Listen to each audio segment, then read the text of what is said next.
Yo guys, welcome to The Last Lap. Don't forget to drop a lovely, juicy 5-star rating if you're watching on Apple Podcasts or Spotify. Hope you enjoy, and let's get into it. Going into 23, you know, Red Bull on top, Max World Champion, Constructors. Yeah. Mercedes, I mean, Mercedes are sceptical. There's been a few quotes coming from, which I guess, you know, take it with a pinch of salt, whether, I think it's, no team, you set yourself up for failure if you overhype yourself. 1,000, yeah. You know, every team's guilty of it. Do you think Mercedes are going to be able to re-establish? Because obviously Ferrari pushed Red Bull, for sure, and should have pushed them further, really. But do you think it's going to be a 3-car battle next year? Like, what do we think generally in the room? I would personally just enjoy a 3-team battle, if I'm going to be totally honest. When was the last time there was a 3-team battle? We're talking like, it's got to be like 2010, 2012, that sort of era, when it was like Mercedes. No, not Mercedes, sorry, McLaren, Ferrari and Red Bull, right? Yeah, maybe like, 2012. That's I feel like, it's been a... But I feel like all the pieces are there, right? Yeah. Toto Wolff's the king of sandbagging as well, so anything he says... anything he says. And according to Christian, this 7% extra ATR time is going to cost you about half a second a lap, which I think is bollocks personally, but you know, I'm entitled to my opinion. We'll see about that. I don't know. I think if you go, I suspect that my predictions. No one asked me for the predictions. Red Bull win constructors and drivers again. I'm pretty sure. Shock. Yeah. Don't come to it. Yeah. That was controversial, wasn't it?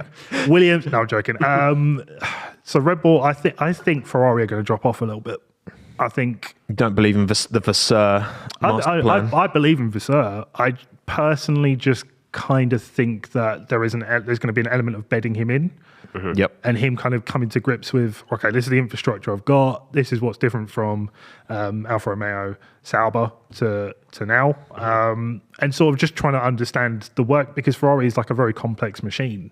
You know, we're not talking the car, I'm just talking about the infrastructure. Yeah, it's probably the most unique, I'd probably say. And there's more meddling from top management than you get with any other team. I think, and there's a lot of politics in that role as well. And I think it's just going to take him a little bit of time to navigate that. And I think that's going to kind of, how that impacts on the track, I can tell you, but I just think Ferrari going to maybe a little bit off the pace potentially at a point, whether it's the beginning or whether it is the middle somewhere. And I think Mercedes swoop in, because they were what, a few points behind, you know, in the grand scheme of things, they were right behind Ferrari. Yeah, and their pace towards the end of the season was obviously a lot better than towards the start. What were Toto Wolff's quotes again? He said, I think the W14 is going to... Bang. Well, it's going to you say that like surprises. He said that the banging from the porpoising was breaking their engines. Apparently, right. Obviously, porpoising was a big factor early in the year. We kind of forgot about it once. Yeah. To be fair, the FIA's kind of, when they intervened, and they put that did seem to shut it up. Obviously, Red Bull didn't seem to struggle with porpoising too much throughout the season because big brain Adrian. Ground effect, baby. Yeah. But I think that, I feel like Mercedes, they've got too much quality in their personnel. They've got too much quality in their driver lineup to not be up in the fight. I get they're trying to play it down, but all teams are going to try and play it down. This is where the surprises that Toto were talking about is like a double DNF first race. That's it. Oh, don't talk to me about that, mate. Red Bull double DNF. I told you like how those sort of like team meetings were, because we have a team meeting with Christian after, or debrief after every race. Those first races, oh my god! Especially from the high that we'd just come off on. So like we're going into this year like, wait, yes. And then it's like, I'm like, no, oh my god! I was like, what's going on with the cars? New regulations. So you're like, don't. Was it? Yeah. Was it kind of just a sense of like just general, almost like despair, panic, and bewilderment? Or yeah, it was just like, well, we don't know what's going to happen. Like, does this mean the car is rubbish? Like, does it mean can it be fixed? You know, there's the whole Honda thing, there's the Red Bull powertrains thing. Obviously, it resolved itself, but like how the energy was. Like, I will always remember how the energy was in the room at that point. Yeah, and kind of like, look, got to pick ourselves up. And again, like, I'll give Christian so much credit for you to kind of be able to lift people back up and kind of go, let's fix this and let's keep going. To then absolutely, you know, smash it. I was going to say, it shows how quickly things change, because this will be remembered as one of the most dominant F1 But people kind of forget the seasons. DNFs and the engine problems and then this thing and that That's thing. it. And it's crazy. It's crazy. It's a 3 race season, maybe 24. We'll see next year. Like, there's a lot.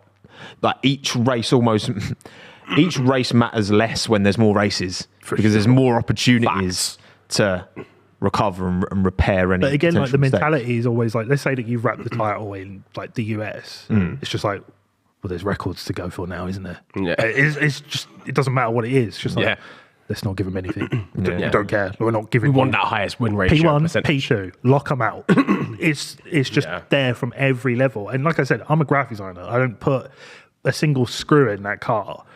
But you're sitting there feeling it like, yeah, let's go. Yeah,